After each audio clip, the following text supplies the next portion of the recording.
Hello and welcome to Roving Report, a program that looks at the Northeast in all its dimension and brings you the changing mood and tenor of the region in all its colors. I'm your host Limpim Vishum, and the highlights of today's program are: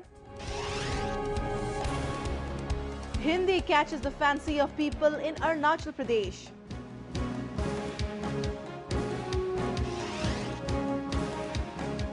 Private schools in Churachandpur fall victim to extortion by underground outfits.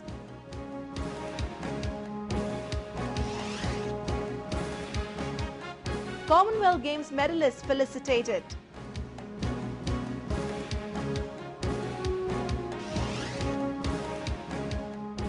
And local Sikh centers help for the completion of Khuga Dam project in Manipur.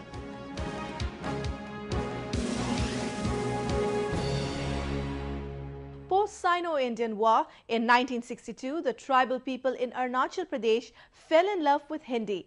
Today, the language is much popular among the young generation and they love to communicate in Hindi. Take a look. The beginning of the day at Government Senior Secondary School Arunodaya in Itanagar. After the national anthem, the students get busy in learning Hindi, the favorite subject for many. Bordering China, Arunachal Pradesh has more than 26 major tribes and over 100 sub-tribes, many of whom among those love to learn and communicate in the national language. The popularity of Hindi runs high among the young generation.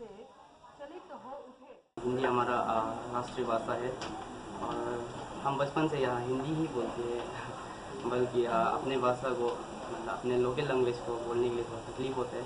Hindi ही बोलते आ रहे हैं और घर पर दोस्तों के साथ, school पे टीचर लोग के साथ, तो बचपन से हिंदी ही बोलते हैं, तो ये अच्छे लगते हैं हमें। हिंदी राष्ट्रीय भाषा है। उत्तर से दक्षिण, पूर्व से पश्चिम तक का जो हिंदी है, हम लोग का भारत देश में अगर अच्छी तरह से हिंदी का शिक्षा सब शिक्षित हो जाए तो हमारे देश का कोई प्रॉब्लम नहीं होगा या कोई दिक्कत नहीं होगा। कहीं भी किसी भी कोने में जाए तो हिंदी का सब भाषा मालूम हो जाने से हर जगह में हम लोग बेफिक्र से घूम सकता है, बातचीत कर सकता है। Hindi gained popularity in the region during the deployment of army in early 1960s. As the soldiers did not have potters during the war, they took the help of tribal villagers to carry food and ammunition. Soon the tribals started picking up Hindi from them. At present, Hindi has become the lingua franca of several Arunachal tribes.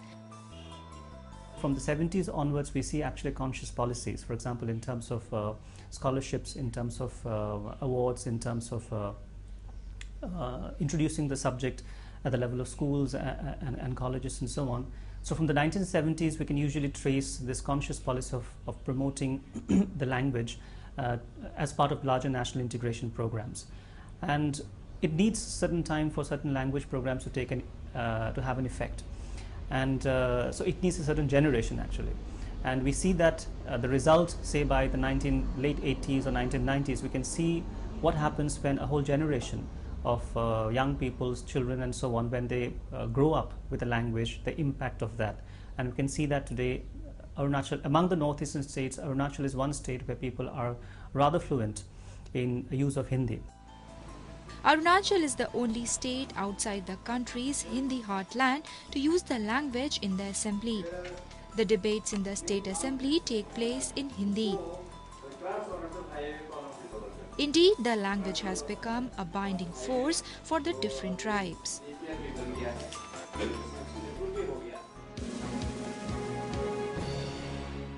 Moving on, the northeastern states have been witnessing a rapid growth in rural and urban areas, especially with the implementation of several government-run schemes. Let's focus on the changing scenario in the region with our segment Ripples.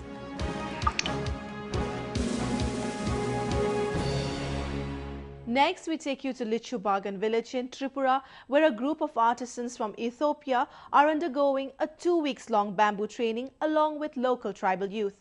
The aim is to promote the tribal bamboo art internationally. A total of 36 trainees are undergoing 2-week-long training in bamboo art and skill development at Bamboo and Cane Development Institute in Tripura. 11 artisans are from Ethiopia and 25 trainees are local tribals who are getting a chance to enhance their skills through exchange of ideas.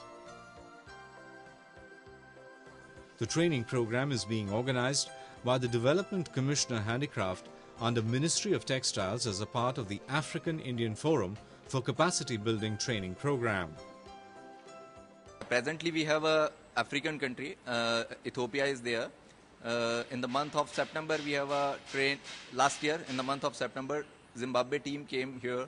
They got training for basketry. This time Ethiopia, they came here. They are working on basketry, furniture products, those things. So we are keep on working on this bamboo and cane handicraft, more towards skill development, capacity development, design development, research and development activities. The tradition of bamboo craft has been in Ethiopia for a long time. Ethiopia, like India, is a very old country, but we haven't improved on our resource and how to use bamboo, and the craft technology has remained traditional. And this training has opened the eyes of the 10 artisans that came to India, and they will be going back and train more people, and they will also improve on their skills. Tripura has the largest skill base of bamboo artisans producing a variety of products. The trainees learn to make bamboo baskets, furniture and other products. The trainees are quite happy to learn new bamboo crafts and designs under the guidance of master trainers from Tripura. I'm coming from Ethiopia for the bamboo training because I'm coming for upgrade my bamboo skill. This is a very good campus. I train a lot of bamboo job and good quality and good finishing and new system, and I'm very happy about this campus. এরপরে আমরা 5-6 দিনের মধ্যে আমরা বাইরের লোকের এসে আমরা বাইরের লোকের সাথে আমরা ট্রেনিং করছি। এই ট্রেনিং করার ফলে আমরা খুবই মনের আনন্দিত পেয়েছি। এরপরে আমরা বাইরের লোকের চাহিদা দেখিয়া আমরা বাইরের লোকের ট্রেনিংয়ের যে ট্রেনিং করতেছে তারা থেকেও আমি একটু শিখতে পারছে, আমরা থেকেও তারা শিখতে পারছে। এই লোকে আমরা মনের অনেক আনন্দিত উৎসাহিত পেয়েছি। The Northeast has huge reserves of bamboo known as green gold. Realizing the huge potential of bamboo, recently Tripura's Chief Minister Manik Sarkar inaugurated a 3-day-long exhibition of sculptures made of bamboo and dry roots. The sculptures and handmade household furniture displayed at the exhibition attracted large number of visitors.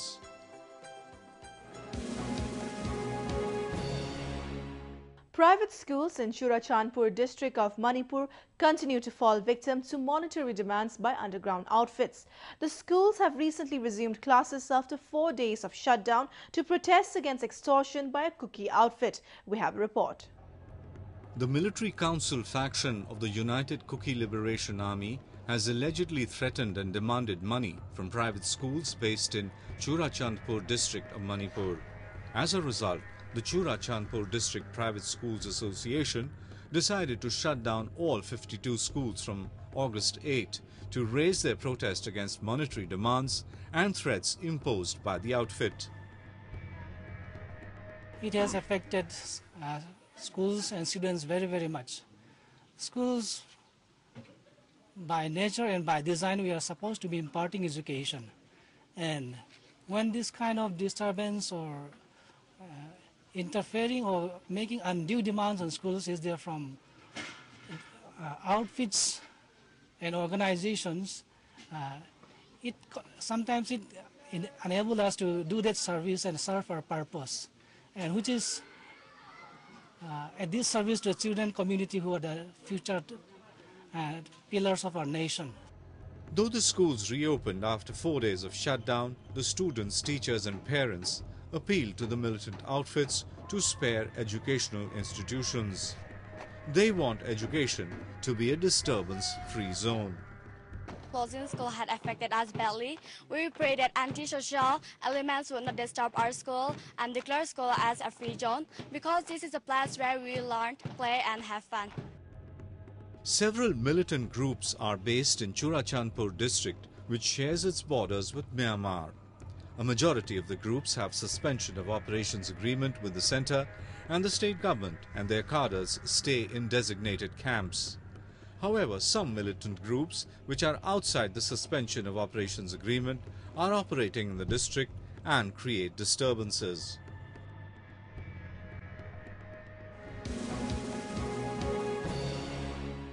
Let us now take a look at some of the events that made news in the Northeast recently. 2 poachers were killed in Kaziranga National Park in an encounter with forest guards. The forest guards tracked down the poachers while patrolling near Sohol's forest camp area and exchanged fire. Several rifles, bullets and mobile phones were recovered from the location. The Assam Jatiyabadi Yuva Chhatra Parishad and All Assam Tea Tribe Students Association have imposed indefinite economic blockade in all the highways connecting Nagaland with Assam to protest against the violence along the Assam-Nagaland border. On 12th August, armed Naga miscreants raided villages along the border in Assam's Golaghat district and started firing indiscriminately, killing 3 persons and injuring several others. They also burned down several houses. Around 5,000 people who were forced to leave the villages are taking shelter in 6 relief camps at Uraim Ghat.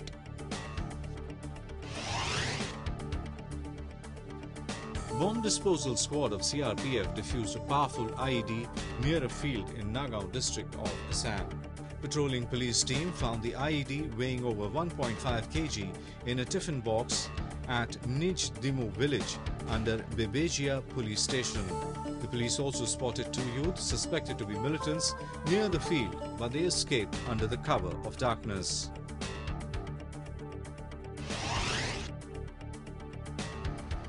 Security has been beefed up on the eve of Independence Day in the northeastern region. Assam Police and CRPF personnel have been deployed in all sensitive areas. In Jorhat city, the security personnel are conducting round-the-clock checking to foil any attempt by the militant groups to disrupt the celebrations. In Manipur, security has been beefed up after United Naga Council announced the boycott of the celebrations. 20 women from Guwahati took part in a 2-month-long coir weaving training program. The initiative has been undertaken by an NGO under the aegis of the Coir Board of India. The women are being taught to make coir mats and door mats by using coconut coir so that they can become self-reliant. The government is currently funding skill development activities through 70 schemes implemented by more than 20 ministries and departments and the National Skill Development Corporation. A consignment of food grains entered Tripura from Andhra Pradesh through the Bangladesh river port and roads. 3 Bangladeshi trucks carrying a total of 17 tons rice entered Agartala through the Akhora integrated checkpost. India is trying to open a new route to bring food grains and essentials for its northeastern region via Bangladesh on a regular basis, as there is going to be a major rail block due to conversion work for the next few months. Around 20 trucks of rice are likely to enter Agartala every day from Ashuganj port for the next 12 to 13 days. Indian sportspersons, including those from the Northeast who have made the country proud by winning medals at the Commonwealth Games 2014 in Glasgow, were felicitated by the Sports Ministry at an event in New Delhi. In Manipur also, the state government gave away awards to the medalists from the state. Take a look. Medal winners of the recently concluded Glasgow Commonwealth Games were recently felicitated by Ministry of Sports at a function at Vigyan Bhavan in capital New Delhi.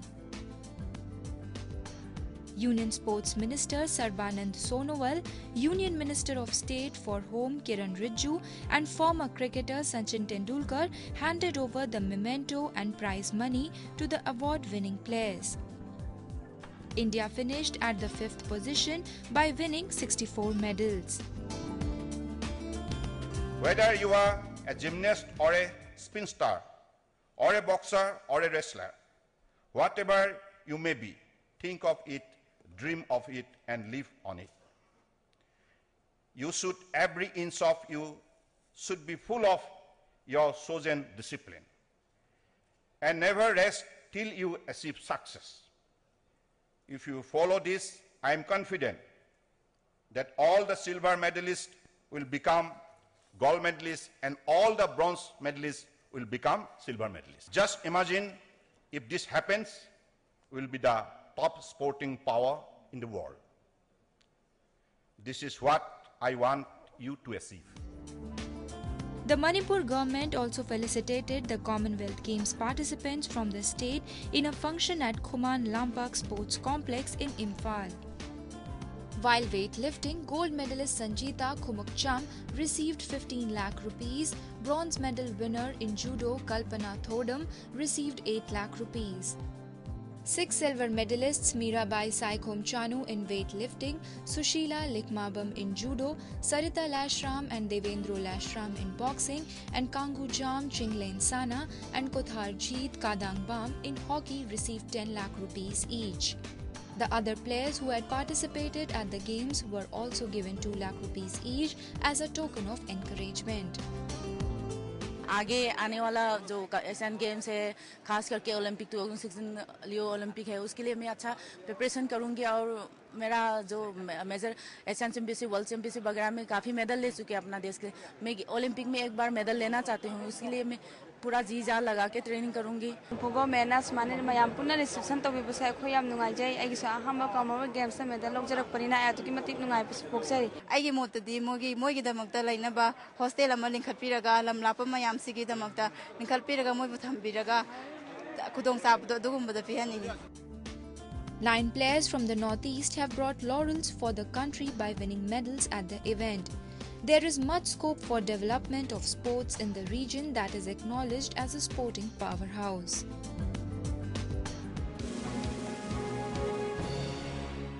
Development projects are essential for improving the socio-economic conditions of the people, especially in the lesser developed areas like the Northeast region. In Manipur, the locals have been demanding for the immediate completion of Khuga Dam, a multi-purpose project located to the south of Churachandpur town. We have a report. 10 kilometers from Churachandpur town is located Khuga Dam. The multi-purpose project, started in 1983, was dedicated to the nation in November 2010. However, a joint action committee on the project has claimed that power generation has not started yet and water supply and irrigation facilities for the district are yet to be started. They are now seeking the help of the union government for the immediate completion of the dam.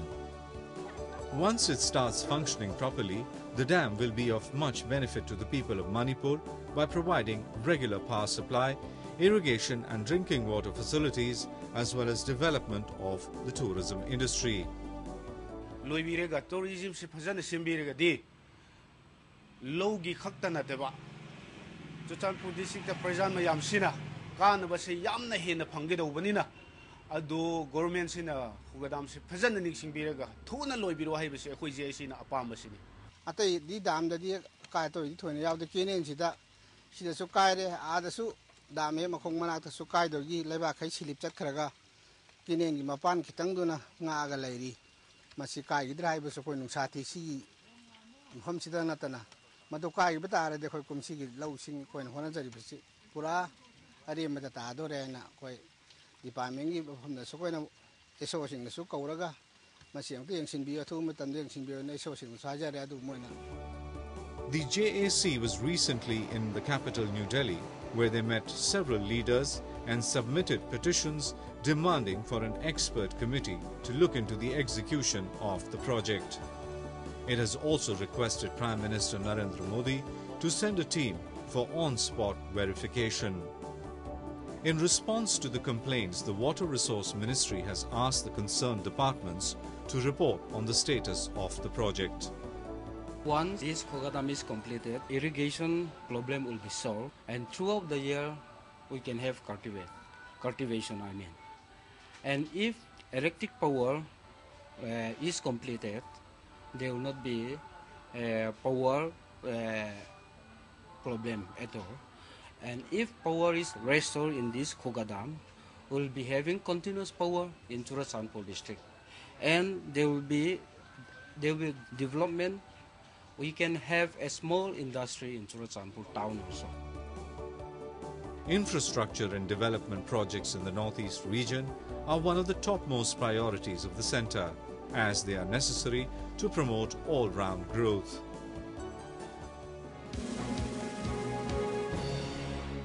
With that, we've come to the end of this episode of Roving Report.